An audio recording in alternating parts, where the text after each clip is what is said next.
എന്റെ സാറേ ഞാൻ പറഞ്ഞു സാറേ അതിന് എന്റെ സാലറി പിടിച്ചു വെച്ചിട്ട് പറയണ്ടടി നമ്മുടെ സമയം ശരിയല്ല. നടന്നു കിടന്ന് മനുഷ്യന്റെ ഊപ്പാടളി. ഒന്നും പറയണ്ട. ഇന്നലെ ടി വി കേടായില്ലേ, ഇന്നത്തെ കാറ് കേടായിട്ട് വർഷോപ്പ് കയറ്റിയിരിക്കുകയാണ്.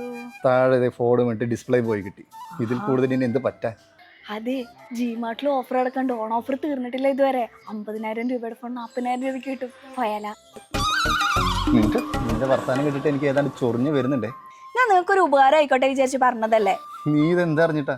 2 മാസമായി ഹോം ലോൺ അടച്ചിട്ട്, പോരാത്തതിന് സാലറി പിടിച്ചു വെച്ചേക്കണം. അതൊക്കെ ശരിയാവോ? എനിക്ക് മനസ്സിലാവുമല്ലോ നിന്റെ അവസ്ഥ. ഇന്നലെയും കൂടെ അമ്മ വിളിച്ചപ്പോ പറഞ്ഞതേ ഉള്ളൂ, നിങ്ങൾക്ക് കണ്ടകശനിയാണെന്ന്. കണ്ടകശനി? അതെന്ത് ശനി?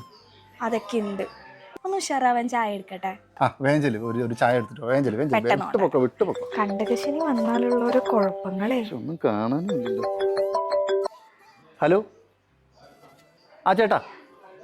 ചേട്ടാ വണ്ടിയിലെ വേറെ ഒന്നും പണിയണ്ട. അതെ, ജസ്റ്റ് റണ്ണിങ് കണ്ടീഷൻ, വേറെ ഒന്നും ചെയ്യരുത്. ഓക്കെ, ഇത് ടൈറ്റ് ആണ്. അതാ. ഓ, സാലറി ക്രെഡിറ്റ് ആയി മോനെ, സമാധാനായി.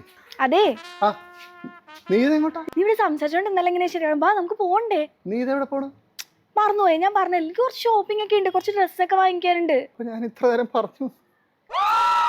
അതിപ്പോഴല്ലേ വീണു പറഞ്ഞത്? ഞാൻ രാവിലെ പറഞ്ഞതല്ലേ. ഇത്ര പെട്ടെന്ന് മറന്നുപോയോ? വന്ന് സമയം പോണോ? ഒന്ന് വാ വീണു വേഗം. അമ്മ പറഞ്ഞത് നേരം. എനിക്കിപ്പോ കണ്ടകശനിയാണ്. നിങ്ങൾ എന്ത് നോക്കണത്? അതെ, എന്താ കാർ എവിടെ?